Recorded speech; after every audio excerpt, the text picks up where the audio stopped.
안녕하십니까? 오늘은 고급 그리기 단축키에 대해서 알아보겠습니다. 자, 먼저 화면을 보시면 왼쪽에 명령어가 적혀 있고요. 다음에 단축키, 그것에 대한 실행 방식, 옆에서 실습을 할 수 있도록 화면을 구성해 놨습니다. 자, 진행해 볼게요. 명령어에 먼저 포인트에 대해서 알아볼게요. 점을 찍는다는 얘기고요. 단축키는 P5입니다. P5를 입력하고 스페이스바를 누르면 밑에 점을 지정하라고 뜨죠. 자, 여기 실습창 보면은 점이 하나 찍혀 있는 걸 볼 수가 있어요. 하얀색으로 보이죠? 자, 이것을 두고 옆에다가 한번 클릭해 봅니다. 자, 점이 하나 생겼죠? 자, 잡아보면은 이렇게 점이 객체가 선택이 되는 걸 알 수 있습니다. 자, 이 점이 잘 안 보일 때에는 스타일을 바꿔줄 수가 있어요. 현재는 진짜 점처럼 보이지만 이 점이 너무 작기 때문에 잘 안 보여서 타입을 바꿔주는 겁니다. P 타입이라고 치고 스페이스바를 누르면 점 스타일을 다양한 상태에서 변경할 수가 있죠. 첫 번째 거는 점으로 보이는 거고, 두 번째는 안 보이게 가려주는 겁니다. 다음 거는 십자가, 그 다음 것은 45도 돌아간 십자가, 이런 식으로 다양한 점 스타일을 보여주고 있습니다. 저는 이 동그라미에 X 표시가 되어 있는 이 점 스타일로 해볼게요. 자, 밑에 점 크기는 퍼센트로 잡혀 있는데 화면에서 현재 보고 있는 화면에서 몇 퍼센트 크기로 점의 크기를 표현할 것인가 라는 그런 퍼센트로 이제 조정을 하게 되고요. 여기서 5%로 할 것인지 3%로 할 것인지 이런 것을 정해줄 수가 있습니다. 그래서 화면의 상대적인 크기를 설정할 수 있다는 것이고요. 밑에는 절대 단위로도 설정할 수 있다라는 건데 저는 상대적인 크기로 설정을 해볼게요. 확인을 누르면 이렇게 찍었던 점 두 개가 화면의 상대적인 크기로 표현이 되고요. 자, 이렇게 확대 축소를 해봤더니 같이 확대가 되는 걸 알 수 있어요. 이럴 때에는 리젠, 우리 배웠죠? 리젠을 명령을 치면은 이 화면 전체에서 3%의 크기로 조정이 된 것을 알 수가 있습니다. 다시 축소를 했을 때 잘 안 보이죠? 리젠을 누르게 하면은 동일하게 이 화면 대비 3% 크기로 조정이 된 걸 알 수가 있습니다. 이 상태에서 P5를 입력해서 동일하게 점을 하나 찍어 볼게요. 자, 이것은 3% 크기고 저는 화면을 크게 확대했기 때문에 이게 확대된 크기로 보이는 겁니다. 리젠을 누르면 다시 3%로 돌아오죠. 그런 식으로 포인트를 쉽게 찍을 수가 있습니다. 다음으로 디바이드, 등분에 대해서 알아볼게요. 선을 일정 간격으로 개수에 맞춰서 등분을 하고 싶을 때 디바이드라는 명령을 이용해 가지고 등분을 할 수 있습니다. 단축키는 div이고 div를 치고 스페이스바를 누르면 등분할 객체를 선택하라고 하단에 뜨게 됩니다. 객체를 선택해 봅니다. 그리고 세그먼트의 개수를 입력하라고 나오죠. 지금 세그멘트의 개수는 몇 개입니까? 1600을 200으로 나눴으니까 8개가 되겠죠. 8개를 입력하고 스페이스바를 누르면 이렇게 등분이 8개의 등분이 되면서 정확한 지점에 포인트가 발생을 하는 것을 알 수가 있죠. 자, 옆에서 800, 800, 800, 2400을 3등분 했죠. div를 입력하고요. 객체를 먼저 선택합니다. 그러면 바로 세그멘트의 개수를 선택하라고 하죠. 여기서 전 3개를 해볼게요. 이렇게 3등분 된 점이 2개가 찍히는 것을 알 수가 있습니다. 이렇게 디바이드까지 알아봤어요. 다음에는 문자를 한번 써볼게요. 문자를 쓰는 방법은 여러 가지가 있지만 그 중에 일단 dtext라는 명령을 사용해 보겠습니다. dtext는 한 줄로 쓰는 문자라고 하죠. 단축키는 dt고요. 자, 한번 실행해 볼게요. dt를 입력하고 스페이스바를 누르면 밑에 뭐라고 뜨죠? 문자의 시작점 또는 이런 것들을 선택하라고 되어 있죠. 일단 시작점을 한번 눌러 볼게요. 옆에서 나와 있는 것처럼 시작점을 클릭을 하고 그 다음에는 높이를 지정을 하고 나오죠. 높이를 5 정도로 해볼게요. 그리고 문자의 회전 각도를 지정을 하는데 회전을 하고 싶지 않아요. 그래서 0 그대로 스페이스바를 가면은 이제 글자를 쓸 수 있게 됩니다. 이렇게 옆에서 써 있는 것처럼 CAD 실습 강의에 오신 여러분 환영합니다. 그리고 종료를 하기 위해서는 ESC 키가 아니라 엔터를 누르면 됩니다. 엔터를 누르면 다음 줄로 내려가죠. 이렇게 또 한번 써볼게요. 환영합니다. 그리고 한 번 더 엔터 칩니다. 이 상태에서 더 이상 문자를 쓰고 싶지 않을 때는 ESC 키를 눌러서 명령어를 종료합니다. 그러면 제가 좀 작게 썼네요. 확대를 해보니까 이렇게 문자가 두 줄이 써졌어요. 자, 이 내용을 보면은 한 줄 문자라고 되어 있죠. 엔터를 치면은 바로바로 한 줄 한 줄 넘어가서 각각의 객체가 생성이 된다는 말이죠. 그리고 이 객체를 클릭한 다음에 컨트롤 1을 누르면 이렇게 특성창이 떠요. 자, 여기서 높이가 5였다고 제가 입력을 했었죠. 높이가 5이고 스타일이 스타일 1인 스타일 1이라는 이제 스타일이 적용된 문자가 이렇게 생성된 것을 알 수가 있습니다. 여기서 스타일을 내가 바꾸고 싶다면은 객체를 선택한 다음에 스타일을 맑은 고딕이나 스탠다드 내가 정해 놓은 스타일로 바꿀 수가 있죠. 자, 이렇게 맑은 고딕으로 바꿔봤습니다. 스타일이 맑은 고딕 스타일로 바뀌었죠. 자, 여기서 다시 크기를 키울 수도 있겠죠. 10으로 바꿔볼게요. 자, 이렇게 기준점이 각각의 하단에 있기 때문에 각각의 하단에서 2배만큼 커져가지고 겹쳤죠. 이 경우에는 무브를 해서 객체를 이동하면 되겠죠. 자, 이런 식으로 할 수도 있고 스케일 명령어를 쳐가지고 10배 이런 식으로 스케일을 키울 수도 있습니다. 자, 다음으로는 타원에 대해서 알아볼게요. 타원은 엘립스고 단축키는 EL입니다.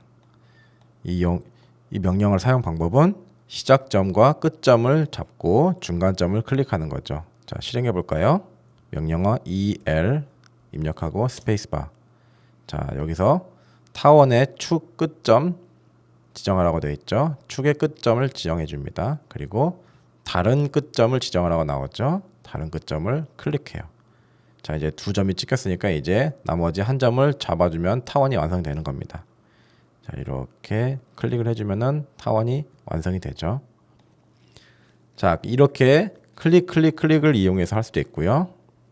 첫 번째 점을 클릭한 다음에 큰 축의 길이 그리고 작은 축의 반지름을 입력해서 타원을 그릴 수도 있어요. EL을 입력하고요. 첫 번째 점을 클릭합니다. 그리고 직교 모드 F8키라고 했죠. 직교 모드가 켜져 있는 상태에서 오른쪽으로 마우스를 이동해 보고 여기서 800을 입력합니다. 그러면 전체 축에 대한 길이가 800이 입력이 됐고요. 그리고 이 폭에 대해서 250을 입력해 봅니다. 자, 이러면 800과 250의 사이즈를 갖는 타원이 그려지는 것을 볼 수 있습니다. 자, 다음으로 EL을 동일하게 입력을 하고요. 밑에 보시면 중심이라는 메뉴를 클릭을 해봅니다. 이제 타원의 중심점을 기준으로 그릴 수 있게 된 거예요. 중심을 클릭하고 축의 끝점을 지정하라고 나오죠. 축의 끝점은 여기입니다. 그리고 다른 축의 끝점 여기도 클릭해 볼게요. 그러면 중심점을 기준으로 타원을 그릴 수가 있게 됩니다. 다음으로는 다중선에 대해서 알아볼게요. 다중선은 M라인이라고 하고 단축키는 ML입니다. 다중선은 말 그대로 선이 여러 개인데 그것을 한 번에 그릴 수 있게 하는 명령어겠죠. 자리를 맞출 수도 있고 스케일을 바꿀 수가 있고 그것에 대한 스타일을 만들어 줄 수도 있어요. M라인을 일단 실행해 보겠습니다. ML 그리고 스페이스바. 자, 그러면 여기 밑에 뭐라고 뜨나요? 현재 설정은 자리 맞추기가 0이고 축척은 200, 스타일은 스탠다드로 되어 있어요. 여기서 한번 자리 맞추기를 한번 클릭해 볼게요. 자리 맞추기를 클릭하면은 뭐라고 뜹니까? 맨 위에 할 것인지 중심점에 할 것인지 맨 아래를 기준으로 할 것인지 선택하게 되어 있죠. 일단 중심점으로 한번 해볼게요. 이 Z를 클릭하면 되고요. 그 다음에 축척을 선택해 볼게요. 축척은 여러 줄을 얼마만큼의 축척으로 그릴 것인가 라는 뜻이고 여기서 200이라고 한다는 것은 예를 들어 두 개의 선이 있다면 두 개의 선이 200이라는 간격을 갖는 그런 다중선을 그려주게 됩니다. 자, 여기서 저는 200으로 동일하게 입력을 해 놓을게요.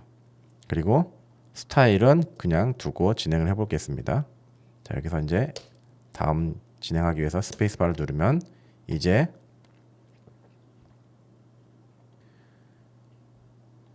M라인에 대한 세팅이 다 끝났고요. 다시 ML을 입력해서 실행해 줍니다. 이제 시작점과 끝점을 눌러 볼게요. 시작점을 클릭하고 끝점을 클릭해 줍니다. 그리고 엔터를 눌러서 명령어를 종료하면요. 이렇게 클릭해 봤을 때 두 개의 객체가 아니라 한 개의 객체인데 두 개의 선을 갖는 이러한 다중선이 한 번에 그려지는 것을 알 수 있죠. 이것은 우리가 건축 설계를 하거나 다양한 작업을 할 때 이렇게 순식간에 빠르게 옵셋을 각각 하지 않고 한 번에 벽체선을 그릴 때 요긴하게 쓸 수 있습니다. 그리고 M라인을 이용할 때는요. 옆에서 보시면 클릭, 클릭 이렇게 꺾을 때마다 알아서 자신들이 엮이는 부분에 대해서 필렛을 해주는 것을 알 수가 있어요.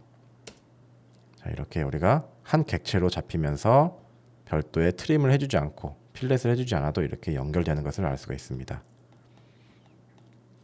자, ML을 다시 입력하고요. 스타일을 한번 가볼게요. 스타일 가면은 여기서 이제 몇 개의 줄을 쓸 것인지 그러한 것들에 대해서 미리 만들어 놓은 스타일이 있다면 그 스타일을 입력해서 그 스타일을 적용하면 되는 건데요. 자, 여기서 ESC 키를 누르고 나옵니다. 그리고 ML 스타일이라고 입력한 다음에 스페이스바를 눌러주세요. 그러면 방금 우리가 써야 될 스타일의 이름이 뜨게 되죠. 여러 줄 스타일이라는 창이 뜨고요. 여기서 현재는 스타일이 스탠다드 하나로 잡혀 있어요. 이것을 미리 보기를 봤더니 위에 선 하나, 아래 선 하나 이렇게 잡혀 있죠. 이것을 새로 만들기를 해서 스탠다드 2로 해볼게요. 시작은 스탠다드로 가져온다 라는 뜻이고 스탠다드의 그 기본 속성이 따라온다는 얘기죠. 계속을 누르면 이렇게 설명을 쓰고 시작과 끝부분을 선을 어떻게 표현할 것인지 그리고 다시 말해서 옆에 보시면은 미리 보기가 나오죠. 이것을 한 번씩 클릭해 봐요. 자, 선을 시작 부분을 클릭했더니 시작되는 부분이 선이 막히는 걸 알 수가 있어요. 그리고 끝을 누르니까 끝부분도 이렇게 막아줄 수도 있죠. 그리고 이게 필요 없다. 나는 동그라미라고 싶다. 그러면 외부 홀을 클릭해주면은 이제 끝부분이 이렇게 홀로 막히는 것을 알 수가 있어요. 이러한 것처럼 다양한 설정들을 세팅을 할 수가 있어요. 그리고 가장 중요한 거 옆에 요소 부분을 보시면요. 이렇게 간격 띄우기라고 되어 있으면서 색상과 선 종류를 잡아줄 수가 있고 여기서 중심 기준점이 되는 부분에서 플러스 0.5만큼 떨어진 부분에 선을 그린다. 그리고 하나는 마이너스 0.5 부분에 선을 그린다라는 뜻이고요. 이것을 제가 아까 스케일 200을 입력했었죠. 그러면 어떻게 되죠? 이 선과 이 선의 간격은 1이죠. 그 1에다가 스케일 200을 입력했으니까 그것이 200배만큼 키워져서 200이라는 두께를 갖는 벽체가 그려지게 되는 것입니다. 그래서 0.5와 마이너스 0.5의 뜻은 바로 그것입니다. 이것을 1과 마이너스 1로 하면은 200배 했을 때 어떻게 되겠죠? 2의 간격을 갖기 때문에 400의 벽체가 그려지는 겁니다. 여기서 제가 추가를 해서 선을 여러 개 그릴 수도 있어요. 제로 부분에 이렇게 선을 그릴 수도 있고요. 혹은 0.0, 0.25 이렇게 입력하면은 윗부분은 하나 그려질 거고 또 하나 추가해서 마이너스 0.25 하면은 이렇게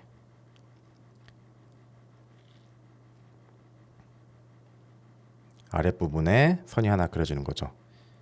이런 식으로도 추가 삭제를 할 수가 있어요. 자, 그리고 저장을 합니다.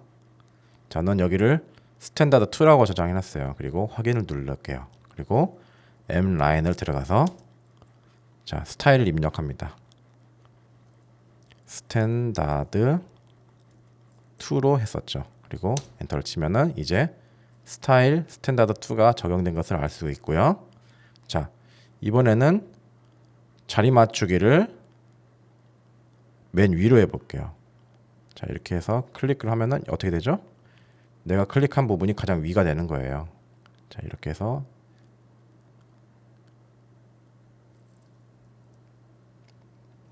이런 식으로 내 마우스가 위쪽의 부분에 정렬이 되면서 이렇게 선이 그려지는 거죠. 자, 엔터 치면 명령어가 종료가 되고요. 기준선이 되었던 이 중심선이 가장 상단에 있는 부분이 되는 거죠. 자, 이런 식으로 M 라인을 그릴 수가 있습니다. 다음으로 X 라인 무한선에 대해서 알아볼게요. 우리가 지금 그리고 있는 선들은 다 이렇게 시작과 끝이 있죠. 그런데 X 라인은 시작과 끝이 보이지 않아요. 그것을 보고 무한선이라고 하고 명령어는 XL입니다. 무한선을 그리는 방법은 수평으로 그릴 수도 있고요. 수직으로도 그릴 수 있고 각도를 같게 그릴 수도 있고요. 어떠한 선들이 있다면 그 선에 이등분된 각도로 그려질 수도 있어요. 하나씩 그려볼게요. X라인, XL이죠. 이걸 명령어 친 다음에 자, 밑에 보시면은 이렇게 여러 가지 명령어가 뜨긴 하는데 일단 X라인을 그리기 위해서는 마우스로 한번 지정해 볼게요. 첫 번째 점 클릭, 그리고 직교를 끈 상태 F8키를 누르고 이렇게 두 번째 점을 클릭을 하면은 이렇게 X라인이 그려집니다. ESC키를 눌러서 명령을 종료하면은 이 객체는 무지막지하게 길어요. 끝이 없죠. 자, 이렇게 해서 X라인이 그려지게 됩니다. 자, 여기서 마우스 휠을 더블 클릭하면 확대가 화면에 꽉 차게 되겠죠. 자, 이렇게 되고요. 내가 있었던 곳으로 다시 돌아갑니다. 자, 이렇게 해서 X라인을 마우스로 그리는 법에 대해서 알아봤고 이제 키보드를 이용해서 수평, 수직, 각도 2등분에 대해서 알아볼게요. X라인을 입력하고 이번에는 수평을 한번 해볼게요. H 호리전탈이죠. 그리고 엔터를 치면 이렇게 수평으로 무한선인 이 X라인이 선택이 되고 클릭을 하게 되면은 그곳에 X라인이 놓여지게 됩니다. 자, 명령을 종료를 하고요. 자, 이게 이제 X라인인 거예요. 자, 이렇게 끝이 없죠. 그 다음에 X라인을 한 번 더 입력하고 이번에는 수직 V를 한번 입력해 볼게요. 자, 이렇게 되면은 커서가 수직인 선만 남게 되죠. 여기서 클릭 그리고 스페이스바하고 명령을 종료하면은 이렇게 X라인 두 개가 끝도 없이 생겼죠. 자, 여기서 이제 저는 X라인을 각도를 입력해 볼게요. X라인을 하고 각도 A 입력하면은 각도를 입력하게 되어 있어요. 각도는 어떻게 된다고 했죠? X축에서 시계 반대 방향으로 플러스 방향이라고 했죠. 자, 저는 한 30도짜리를 그려볼게요. 30을 입력하면 이렇게 30도짜리 X라인이 그려지게 됩니다. 이것을 이렇게 클릭해서 명령을 종료하면은 자, 이 선과 이 선의 각도가 30도가 된다는 얘기죠. 다음에는 각도까지 알아봤으니까 각도 2등분 알아볼게요. 각도 2등분은 무슨 말이냐? 예를 들어서 이 선과 이 선은 직각이에요. 이 선과 이 선이 이루는 각도의 2등분 되는 부분에 X라인을 그리겠다는 얘기죠. XL 누르고 여기 2등분 이렇게 딱 누르면은 이제 중심점이 여기고 한쪽은 이렇게 오른쪽으로 나머지 한쪽은 위쪽으로겠죠. 이렇게 딱 클릭하면은 이제 각도가 2등분된 선이 그려진 거예요. ESC 눌러서 종료하고 이 선과 이 선으로 이루어진 직각인 각도를 2등분한 45도겠죠. 그 부분에 X라인이 그려지죠. 자, 그러면은 저는 이 선과 이 선을 한번 2등분선을 한번 그려볼게요. XL 입력하고 2등분 B 입력한 다음에 중심점 한쪽의 선의 끝을 찍고 나머지 선의 끝을 한번 찍어봐요. 그리고 명령을 종료하면은 이렇게 이 선과 이 선의 이등분된 X라인이 가운데 그려지는 것을 볼 수가 있습니다. 자, 이렇게 해서 무한선에 대해서도 알아봤고요. 복잡하니까 지울게요. 자, 이전에 DT 한 줄 문자에 대해서 알아봤는데 이번에는 여러 줄이 하나의 객체로 잡혀져 있는 여러 줄 문자를 한번 배워볼게요. 자, 여기 보시면은 클릭을 해봤을 때 아까는 하나하나 각각 잡히던 D 텍스트가 있었다면은 이번에는 클릭하니까 한 번에 다 잡히죠. 이게 M 텍스트입니다. 여러 줄 문자라고도 부르고요. MT 또는 T라고 이제 단축키가 적혀 있습니다. 영역 안에 여러 줄의 문자를 입력하는 거죠. 그래서 DT가 아니라 MT를 입력해 볼게요. 그러면 명령어가 활성화되고 첫 번째 구석을 지정을 하라고 하죠. 첫 번째 구석을 한번 지정을 해 볼게요. 그리고 나머지 반대 구석을 지정하라고 합니다. 자, 반대쪽 구석. 내가 텍스트를 쓰려고 하는 영역을 잡아준다는 뜻이에요. 이 네모 박스 안에다가 영역을 잡아놓고 텍스트를 쓸 거고 이것이 넘어가면은 아래로 화살표 방향으로 텍스트를 자동 줄넘기를 해서 넘기겠다. 그런 뜻이죠. 네, 클릭을 해보겠습니다. 이제부터는 명령어를 쓰지 않고 이제 내가 글을 쓰면 되겠죠. 추석은 잘들 보내셨나요? 캐드 실습 강의에 오신 여러분을 환영합니다. 이렇게 하고 여기서는 ESC키를 바로 눌러볼게요. 그러면 이제 저장하시겠습니까? 뜨죠? 저장을 할게요. 그러면 이렇게 한 번에 객체가 하나로 잡혀져 있는 m텍스트를 보실 수가 있습니다. 자, 이 m텍스트가 너무 글씨가 작다, 수정하고 싶으면은 아까처럼 컨트롤 1을 눌러서 이 설정창에서 변경해 줄 수도 있고요. 혹은 이 객체를 클릭한 다음에 더블 클릭을 하게 되면은 이 상단에 스타일들을 바꿀 수가 있죠. 자, 여기서 객체를 다 선택을 하고 글씨체도 여기서 바꿀 수 있고요. 자, 크기도 바꿔볼게요. 자, 100으로 바꾸고 가운데 정렬도 가능하죠. 기호도 넣을 수 있어요. 자, 이런 식으로 다양한 설정이 가능합니다. 자, 그리고 클릭을 했을 때 글씨가 커지다 보니까 이제 줄바뀜이 생겼죠. 이 화살표를 눌러서 이렇게 늘릴 수도 있습니다. 자, 이렇게 변경이 다 가능하고요. 이 m텍스트를 이 d텍스트로 바꿀 수도 있어요. 이것은 나중에 배우시길 명령어긴 하지만 클릭을 한 다음에 explode 폭파시킨다고 하죠. 영어 X를 입력한 다음에 스페이스바를 누르면 텍스트가 다 d텍스트로 깨지게 됩니다. 자, 이렇게 m텍스트는 다양한 기능을 가지고 있다는 걸 아시면 되겠고요.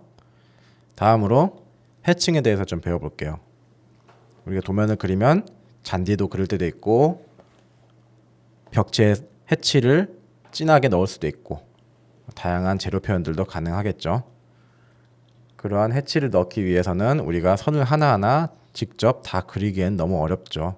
그래서 캐드에서는 이렇게 해칭이라는 명령어를 이용해서 면을 채워줄 수가 있어요. 자, 단축키는 H고요. 무늬로 채울 영역을 안쪽을 클릭하거나 객체를 선택해서 채울 수가 있어요. 자, 그래서 오른쪽에 보시면은 사례가 있습니다. 솔리드로 스케일이 없이 이렇게 채워라. 그리고 안시 32라는 스타일로 스케일 10을 입력해서 이렇게 채워보세요. 이런 식으로 이제 다양한 설정들을 제가 적어놨고요. 그렇게 했을 때 오른쪽에서 이런 작업을 하면은 왼쪽처럼 보여야 정상입니다. 자, 한번 저도 작업을 해볼게요. 명령어는 H라고 했습니다. 그리고 H를 명령어를 실행했더니 위에 어떻게 뜨죠? 해치 작성이 탭이 활성화되면서 해치에 대한 다양한 설정 값들이 보이게 됩니다. 여기서 선택점을 클릭하셔도 되고 객체를 선택할 수 있도록 이 두 가지 중에 하나를 선택할 수가 있고요. 동시에 밑에 보시면 내부점을 선택하거나 명령어 취소 다양한 것들이 있죠. 지금은 내부점 선택이 아니라 객체 선택으로 설정이 되어 있기 때문에 내부점 선택이 별도로 선택할 수 있게 둘 중 하나를 선택하게 되어 있으니까 현재는 내부점이 아니라 객체 선택으로 설정이 되어 있어서 내부점 선택만 따로 뜨는 겁니다. 자, 우선 내부점 선택을 해볼게요. 여기를 클릭을 해도 되고요. 현재 모니터 상단에 있는 점 선택 이것을 클릭을 해봐도 됩니다. 그래서 이렇게 되면 어떻게 되죠? 자, 내부를 이렇게 라인으로 둘러싸여져 있는 내부의 점을 선택할 수 있게 마우스를 움직이면 이렇게 해치가 보이게 됩니다. 미리 보게 된다는 얘기죠. 그리고 동시에 하단에 보시면 객체 선택이 다시 이제 돌아왔어요. 자, 저는 객체 선택이 아니라 중간점 선택으로 내부점을 선택한 걸로 바꿨기 때문에 이렇게 다시 객체 선택을 할 수 있도록 바뀌게 되죠. 이것을 다시 클릭을 하면은 이제 객체 선택으로 모드로 바뀌고 내부점 선택 모드가 다시 활성화되는 거죠.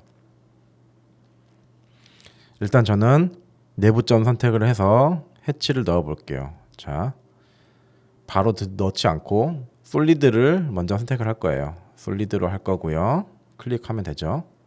그리고 스케일을 넣지 말라고 되어 있어요. 자, 솔리드이기 때문에 애초에 해치가 없습니다. 그래서 해치의 스케일은 없는 거죠. 그리고 내부점을 클릭을 하고 스페이스바를 누르면 이렇게 해치가 넣는 게 완료가 됩니다. 쉽죠? 자, 옆에 것도 해볼까요? 자, 안시 32로 스케일 10으로 넣으라고 되어 있어요. H를 입력한 다음에 자, 여기서 선택해볼까요? 패턴에 보시면 이렇게 여러 가지 패턴들이 있어요. 이 여러 가지 패턴 중에서 안시 32를 선택해서 스케일은 10으로 되어 있죠. 자, 이게 스케일이에요. 갖다 대보시면 해치 패턴 축척이라 되어 있죠. 이것을 10으로 바꿔볼게요. 그 다음에 선택점으로 클릭한 다음에 선택점을 이렇게 클릭하시면은 해치가 들어가고 스페이스바를 누르면 명령어가 종료가 됩니다. 자, 왼쪽과 동일한 스케일의 형태를 갖는 해칭이 들어갔습니다. 자, 이렇게 하나씩 해볼까요? 자, 이번에는 해치를 똑같이 넣었는데 어떻습니까? 그 전에 넣었던 해치가 동일하게 이렇게 미리 보기가 됩니다. 전에 넣었던 명령어가 그대로 살아있다는 얘기예요. 자, 여기서 저는 앵글을 90도를 돌리겠다. 그렇게 해서 지금 현재는 해칭이 사선으로 45도 정도 돌아가 있는 상황이지만 이것을 90도로 돌리면 어떻게 될까요? 반대 방향으로 해칭이 모양이 생기겠죠. 여기 보시면은 각도가 있어요. 각도를 이렇게 끌어가지고 돌릴 수도 있고요. 더블 클릭해서 숫자를 90으로 정확하게 입력할 수도 있어요. 그 다음에 이렇게 들어갈 부분을 클릭하고 엔터를 치면 이렇게 해치의 방향이 90도가 돌아간 안시 32 해칭이 들어갑니다.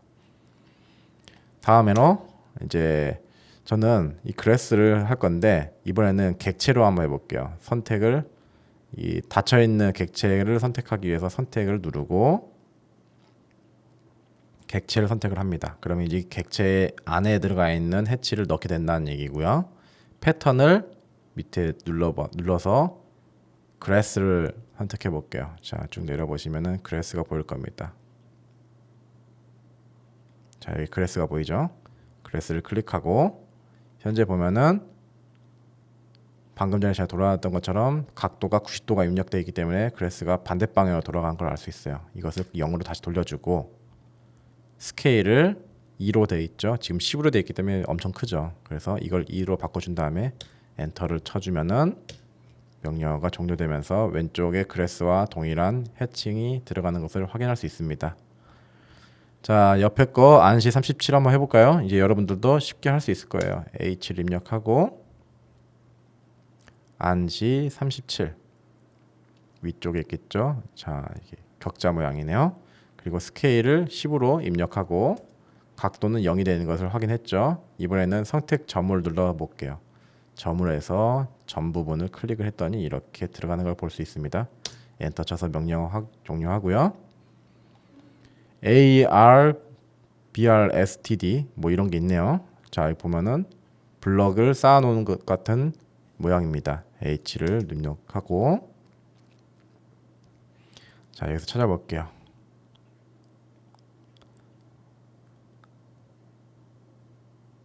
자, 여기 AR, BR, STD 있죠. 클릭하고 객체 내부를 선택한 다음에 지금 뭔가 스케일이 10이 입력되어 있기 때문에 굉장히 지금 스케일이 커서 이렇게 잘 안 보이는 거예요. 이것을 옆에 써 있는 것만큼 0.5로 줄이고 엔터를 치면은 이렇게 스케일이 조정되죠.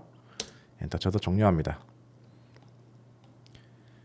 그리고 오른쪽에서 이제 유저 디파인이라고 되어 있는 부분으로 한번 진행을 해볼게요. H 입력하고 패턴에서 쭉 끝까지 내려보면 이제 유저 디파인이 있죠. 유저예요, 이게.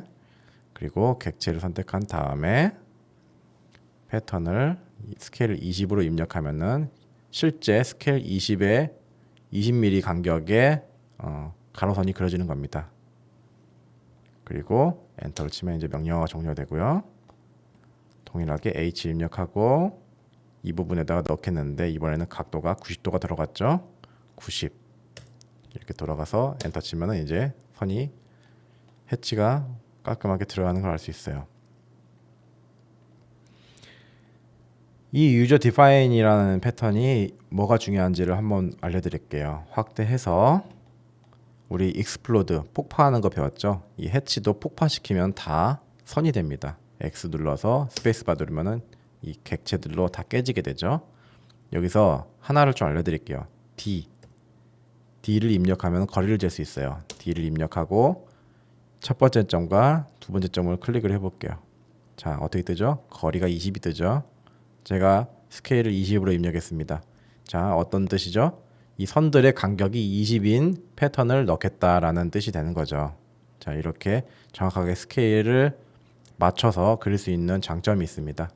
자, 유저 디파인 사용자 정의 패턴에 대해서 한 번 더 알아보시고 요긴하게 쓰시길 바랍니다.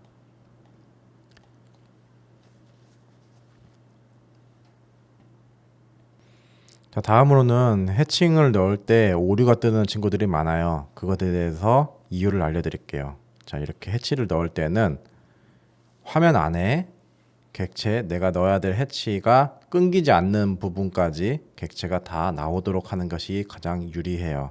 이 상태에서 리젠 한번 해주고요. 캐드가 완벽하지 않기 때문에 생긴 문제이기 때문에 한 번씩 이렇게 화면 안에 다 들어오도록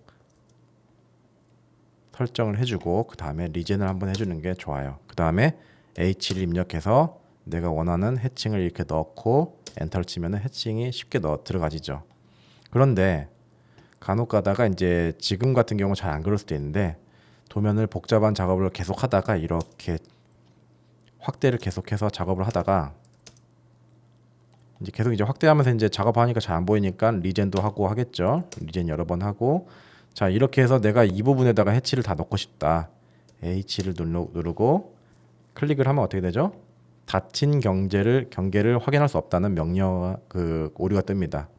이게 무슨 말이냐면 실제로는 닫혀 있지만 모두가 닫혀 있지만 제가 이렇게 확대를 해서 도면 작업을 계속 하다 보면은 CAD도 이 부분만 내용을 인식하게 돼서 그 밖에 있는 부분을 까먹고 있는 거예요. 그래서 해치를 이렇게 넣으려고 했더니 여기 보면은 왼쪽에 여기, 오른쪽에 여기, 아래쪽에 여기 세 군데가 지금 터져 있죠. 그래서 어디까지 해치를 넣어야 할지를 컴퓨터가 헷갈려 하는 겁니다. 그래서 이렇게 전체가 다 화면에 들어오도록 한 다음에 리젠을 한번 누르고 해치를 넣게 되면은 이렇게 멍청한 컴퓨터가 똑똑하게 알아보게 되죠. 해치 넣을 때는 이런 걸 좀 조심하셔야 됩니다. 자, 다음으로는 문자 스타일에 대해서 알아볼게요. 문자 스타일의 단축키는 스타일입니다. ST 그리고 글꼴, 높이, 폭, 비율 이런 것들을 조정이 가능해요. ST를 입력해서 명령어를 실행해 보겠습니다. 자, 이렇게 보면은 다양한 스타일들이 생겼고요. 제가 녹화를 잘못해서 방금 다 날려 먹었는데 여기에 보시면 A라는 게 있고요. 이것은 제가 새로 한번 만들어 볼게요. 자, 기존에 맑은 고딕이라는 글씨체가 있고요. 여기서 새로 만들기를 누르면 스타일을 이름을 정하라고 하죠. 이제 B로 해볼게요. 아까 A로 만들었는데 다시 돌아와가지고 다시 이제 B로 만들고 있습니다. 확인을 누르고 자, 이제 B라는 스타일을 만들어 볼 건데요. 여기서 글꼴을 정리해 줍니다.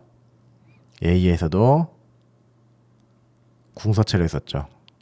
자, 여기서 텍스트 글꼴을 정리할 때는 어지간하면 윈도우즈에 기본적으로 가지고 있는 폰트체를 쓰는 게 좋습니다. 그래야 다른 컴퓨터로 가져가도 글씨체가 물음표로 보이거나 인식을 못하는 일이 잘 없어요. 그래서 윈도우즈에 있는 기본 글씨체를 쓰시면 되고요.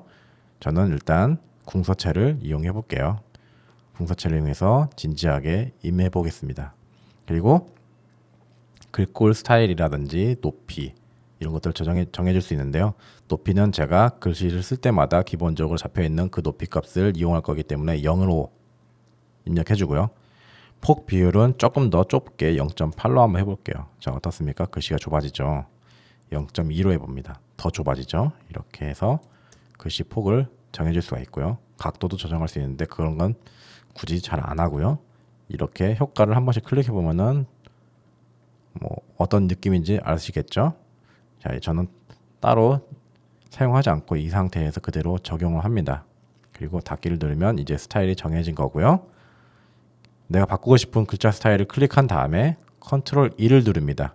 그러면 이렇게 특성창이 뜨죠. 특성창에 문자 탭에 스타일을 보시면 맑은 고딕으로 되어 있어요. 이것을 클릭해서 내가 만들었던 B로 바꿔봅니다. 그러면 이렇게 B로 만들었던 스타일대로 글씨가 입력이 되고요. 자, 여기서 이제 제가 우리 배웠던 대로 DT를 입력해서 글씨를 써볼게요. 자, 그리고 시작점을 클릭한 다음에 200으로 글씨를 높이를 하고 각도는 안 돌릴 거예요. 이 상태에서 이제 글씨를 쓰게 되면은 자, 이렇게 궁서체가 됐어요. 자, 여기서 내가 글씨체를 쓸 때마다 이렇게 궁서체가 따라와야 될 것인가? 내가 쓸 때마다 기본적으로 적용하고 싶은 스타일이 있다면은 ST를 입력하고 지금 B로 되어 있죠. 여기서 예를 들어 맑은 고딕으로 하고 싶다. 그럼 여기서 현재로 설정을 눌러줍니다. 그러면 앞으로 쓰는 글씨체들은 다 현재 설정되어 있는 맑은 고딕을 이용해서 글씨를 쓰게 된다는 얘기죠. 자, 닫기를 누르고 DT를 입력하고 동일하게 시작점을 클릭.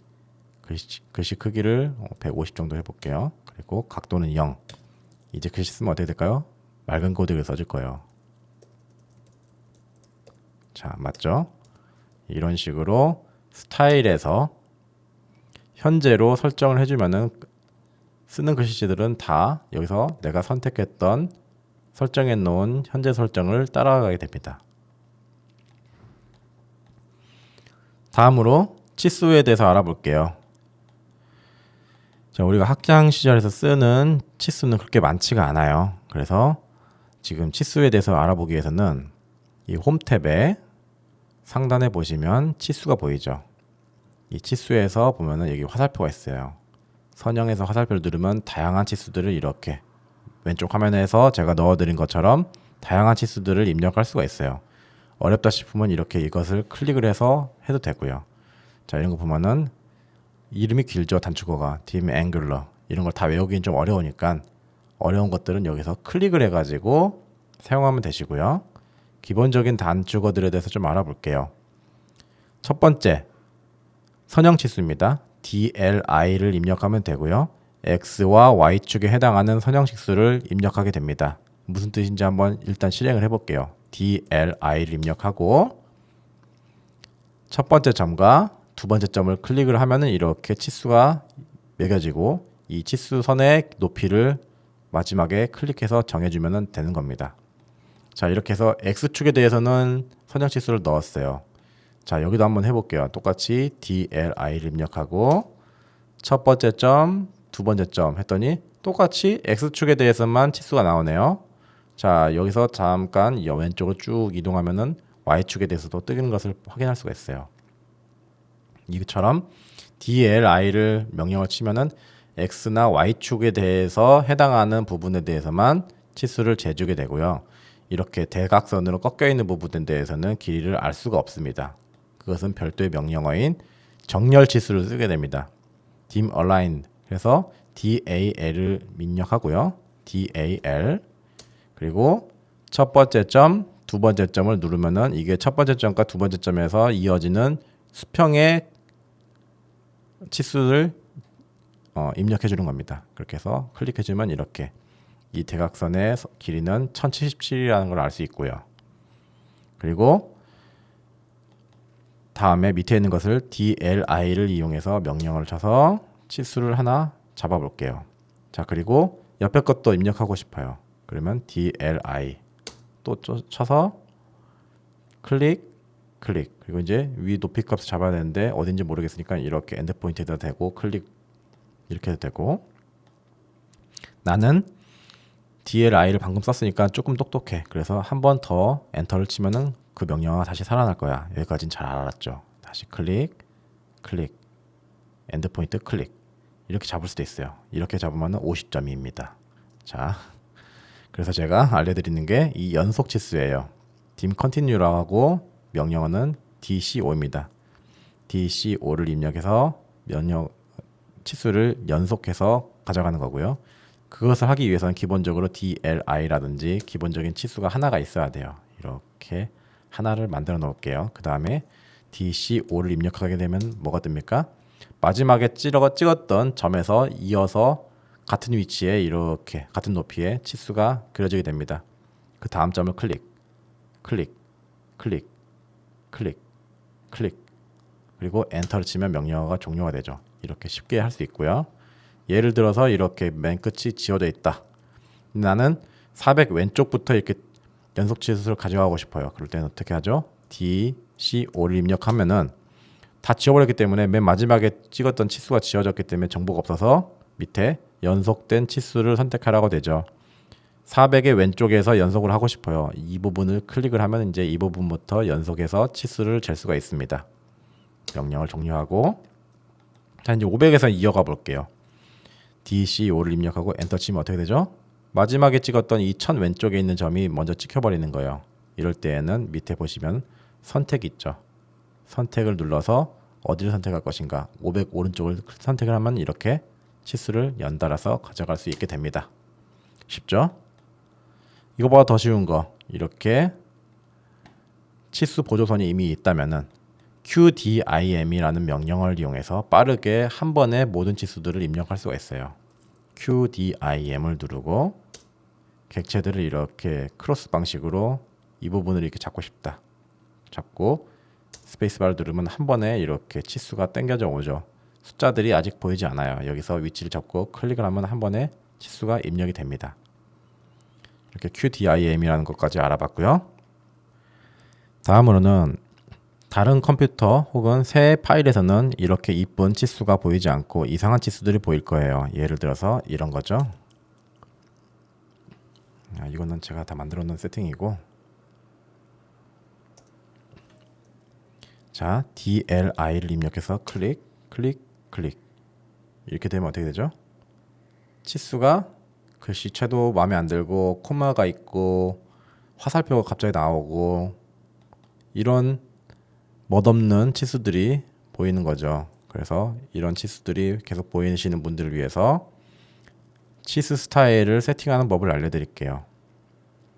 치수 스타일을 세팅하기에 앞서 공부하셔야 될 게 있습니다. 여기 보시면은 치수선 하나가 있습니다.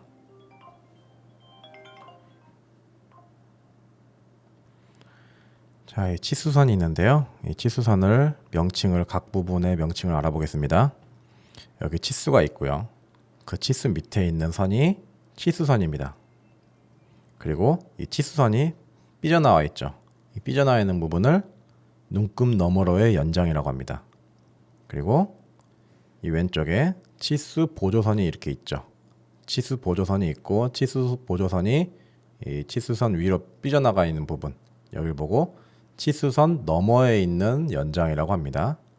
그리고 이 부분, 이 동그라미가 화살표라고 하고요. 이것에 대한 크기도 화살표 크기라고 하죠. 그리고 이게 원점이 될 거고, 원점에서의 간격 띄우기가 얼마만큼 되었는지, 이것에 대한 명칭이 원점에서 간격 띄우기라고 합니다. 이 명칭들을 이제 잘 외워두시고 이제 DDIM으로 들어가서 치수 스타일을 만져볼게요. 자, 이제 글씨가 잘 안 보이니까 조금씩 더 키워볼게요.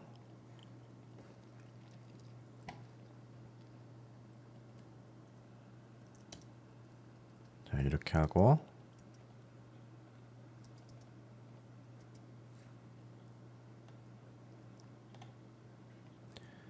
치수 스타일을 수정하기 위해서 DDIM으로 들어갑니다. 자, DDIM 들어가면은 이렇게 내가 만들어 놓은 마지막에 나의 치수 스타일이 있고요. 이것이 지금 현재로 설정되어 있기 때문에 이게 체크가 되어 있고, 앞으로 그리는 치수들은 다 나의 치수 스타일로 그려지겠다라는 뜻이죠. 여기 보시면은 현재 치수 스타일은 나의 치수 스타일이다 라고 되어 있죠. 저는 이걸 한번 수정해 볼게요. 자, 수정을 눌러 보시면은 어떻게 세팅이 되어 있는지를 알 수가 있습니다. 먼저 기호 및 화살표 탭으로 가서요. 위에 보시면 화살촉이 있죠. 화살촉이 여기에 있는 아까 설명드린 화살표 크기를 말하는 거고요. 이것이 첫 번째 왼쪽에 있는 것, 오른쪽에 있는 것, 그 부분에 대해서 어떤 화살표를 쓸 것인지를 세팅을 할 수 있게 되고요. 그리고 지시선도 이렇게 세팅을 할 수 있게 됩니다. 이것에 대한 화살표 동그라미의 크기는 100으로 하겠다. 지름이 100이라는 얘기죠. 그리고 다음 탭으로 넘어가서 선 탭으로 가봅니다. 선 탭으로 가보면은 여기에 다른 건 많이 볼 필요 없고요. 눈금 너머로의 연장이라고 되어 있죠. 여기 눈금 너머로의 연장 부분이 35만큼 삐져나왔다는 얘기고요. 그리고 치수선 너머로의 연장, 여기도 있죠. 치수선 너머로의 연장이 35고 동일하게 떨어져 있죠. 그리고 원점에서의 간격 띄우기 여기 있죠. 이거를 한 35는 좀 적은 것 같으니까 70으로 해볼게요. 자, 이렇게 하면은 이제 이 부분이 늘어난 걸 볼 수 있습니다. 35로 됐을 때는 가까이 붙어 있다가 100 해봅시다. 100 해보면은 이렇게 화끈하게 떨어지는 걸 알 수 있죠. 다음으로 문자로 가볼까요? 문자 탭 가보면은 문자 스타일을 설정할 수 있어요. 우리 앞에서 배웠던 것처럼 스타일에서 만들어놨던 문자 스타일을 선택할 수가 있습니다. 그리고 문자 높이도 100으로 했으니까 이제 스케일만 1로 맞추면은 무조건 100 크기의 글자가 이제 그려지는 거죠. 그리고 문자 정렬은 다른 거 뭐 만지지 않고 ISO 표준으로 갈게요. 다음으로 맞춤으로 갑니다. 맞춤 탭 가면은 여기 맞춤 옵션은 항상 치수 보조선 사이에 유지한다. 뭐 이걸 체크해 주시면 좋을 것 같고요. 전체 축척은 1로 합니다. 아까 제가 텍스트가 100이라고 했죠. 100이 100으로 나오려면은 스케일은 1로 해야 되겠죠. 이게 2가 되면은 그 글씨 크기는 200이 됩니다. 다음으로 1차 단위로 갑니다. 1차 단위는 선형 치수에서의 단위 형식은 윈도우즈 바탕화면으로 하면 되고요. 정밀도는 여러분이 소수점까지 표현할 이유는 별로 없을 거라 생각이 들어요. 그래서 0으로 하고요. 각도도 있겠죠. 각도는 10진 도수를 사용합니다. 60도, 90도 이런 것들은 다 10진 도수죠. 그리고 정밀도는 0일 때도 있고 소수점 첫째 자리 쓸 때도 있죠. 이렇게 해서 다 세팅이 됐으면 이걸 가지고 확인을 누릅니다. 그리고 닫기를 누르면 이제 제가 마지막에 선택했던 것처럼 이 원점에서의 간격 띄우기가 100이 적용된 걸 알 수 있습니다. DI를 입력해서 이렇게 대충 보면은 100 정도가 떨어진 걸 알 수가 있죠. 자, 이렇게 해서 세팅을 해보았고요. 여러분들도 집에서 자기만의 세팅을 한번 찾아놔서 그걸 가지고 치수를 다른 파일에도 복사해서 쓰시면 되겠습니다. 현재 왼쪽에 보시면은 적절하게 객체가 있고 객체의 크기에 걸맞게 치수가 잘 보이도록 세팅이 된 걸 알 수 있어요. 자, 그런데 이런 것들을 만약에 이렇게 글씨 크기가 도면이 이 크기가 아니라 한 10배 커졌다고 봅시다. 10배 스케일이 커졌어요. 그럼 어떻게 되죠?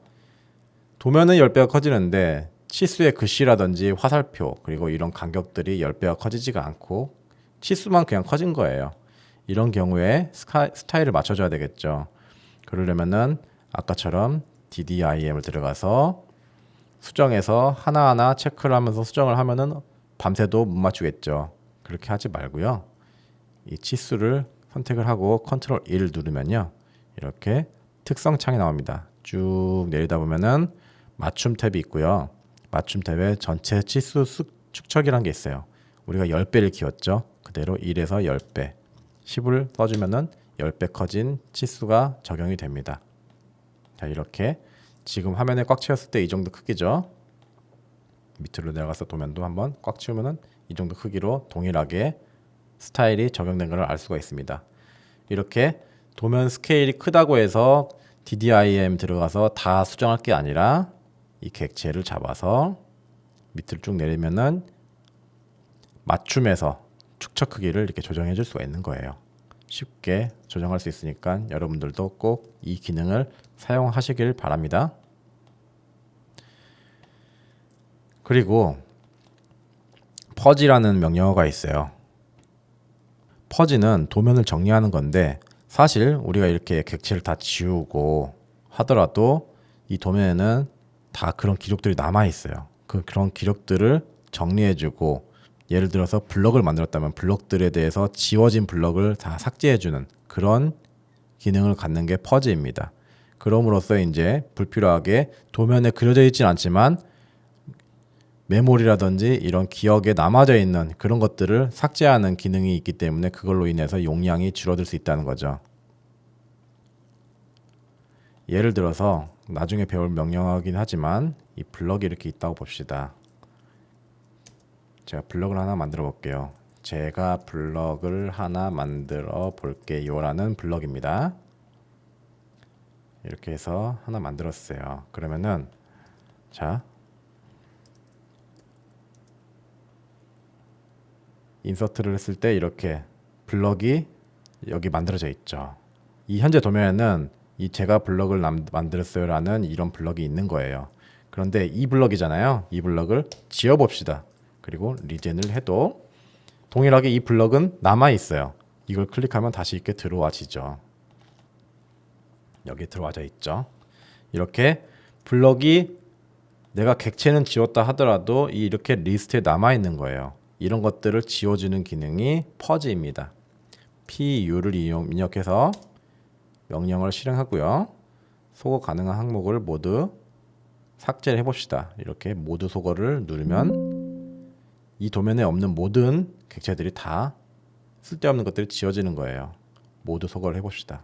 자, 이제 더 이상 누를 수 있는 창이 없죠. 닫기를 눌러봐요. 그럼 어떻게 됐죠? 방금 전까지 썼던 블럭이 사라졌습니다. 이렇게 퍼지를 하면은 불필요한 것들, 내가 지웠던 것들, 도면에서 더 이상 쓰지 않는 것들은 완전히 삭제해주는 그런 기능입니다. 자, 다음으로 블럭을 만들어 보겠습니다. 먼저 만들었어야 되는데 이제 만드네요. 자, 블록 만들기, create 블록이라고 하고 단축키는 B입니다. B를 입력한 다음에 객체를 선택하고 기준점, 그리고 블럭 이름을 작성하는 거죠. 자, B를 입력해 볼게요. 자, 그러면 이렇게 블럭 정의하는 창이 나옵니다. 블럭을 정의해 볼게요. 회전문 1 잡고 다음에 기준점을 지정을 할 거예요. 먼저 객체부터 선택할까요? 객체 선택 있죠. 이거를 클릭을 해서 이렇게 윈도우 방식을 쓰든 크로스 방식을 쓰든 객체를 선택했어요. 그리고 엔터를 누르면 이렇게 돌아오죠. 여기 보시면은 객체가 선택된 게 보입니다. 그리고 기준점을 선택할 거예요. 붙여넣기 할 때 어디 기준점을 가지고 블럭을 가져올 것인지를 선택하는 거죠. 선택점을 클릭하고 전 이 점을 이용해서 넣을 거예요. 자, 이 점 잘 기억해 두세요. 클릭. 그리고 나서 확인을 누르면 이제 블럭이 만들어진 겁니다. 옆에 회전문이 뜨죠. 이것을 다시 클릭해서 넣어 볼게요. 넣을 때 어떻게 되죠? 기준점이 정확하게 마우스 가운데 위치에서 불러지죠. 이렇게 기준점을 이용해서 가져오는 거기 때문에 블럭을 정의할 때 꼭 그 기준점을 같이 잡아주시는 게 좋습니다. 다음으로 블럭을 편집하기 위해서 블럭 에디트를 이용해 볼게요. 명령어를 실행하는 것은 B2도 있어요. 하지만 그냥 블럭을 클릭을 해서 우클릭을 눌러보면 이렇게 블럭 내부 편집이 있죠. 이것을 이용해서 편집할 수 있어요. 자, 이걸 클릭하면은 이렇게 블럭 참조 편집이 나오면서 확인을 누르면 안에 들어가지죠. 이렇게. 나가는 방법은 변경사항 저장 혹은 변경사항 버리기를 눌러서 나가면 됩니다. 수정한 게 없으니까 변경사항 버리기로 할게요. 그리고 나가면은 이렇게 블럭 바깥으로 나가집니다. 혹은 B2를 이용해 볼게요. B2를 이용해서 아까 같은 문제가 나오죠. 그래서 이제 회전문 2를 누르고 확인을 누르면 이렇게 블럭 안으로 들어와집니다. 자, 방금 전과 했던 거랑 좀 다르죠. 이 블럭 에디트로 들어오면은 다른 도면은 하나도 안 보이고 블럭만 보입니다. 자, 이렇게 수정을 할 수도 있고요. 보통 이렇게 하지 않고 일단 나가서 제가 했던 방식대로 해볼게요. 객체를 클릭을 하고 우클릭을 한 다음에 블럭 내부 편집으로 들어갑니다. 그리고 확인을 누르면 주변 도면의 상황을 보면서 같이 그 도면 상황에 맞춰서 벽체도 줄일 수도 있고 늘릴 수도 있고 이런 조정이 가능하죠. 이렇게 블럭을 조정을 합니다. 그리고 나서 나갈 때는 변경사항 저장을 누르고 나가면은 이 블럭으로 복사된 모든 객체들이 다 동일하게 적용이 되는 겁니다.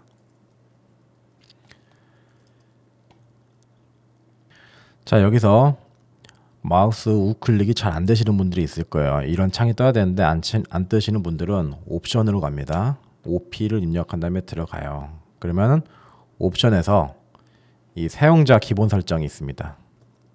이 탭으로 들어가면은 윈도우즈 표준 동작의 아래 두 번째 거 보시면 도면 영역의 바로가기 메뉴, 이것을 체크를 해주셔야 돼요. 이게 체크가 꺼져 있으면 어떻게 되느냐, 이존 명령어가 그냥 다시 실행이 됩니다. 그래서 옵션을 들어가서 도면 영역의 바로가기 메뉴를 클릭을 해주시면 됩니다. 사용자는 여기서 본인이 하고 싶은 대로 세팅을 하면 되는데 굳이 바꿀 필요 없어요. 그리고 이 상태에서 객체를 선택하고 우클릭을 하면 이제 리스트들이 뜨게 되죠.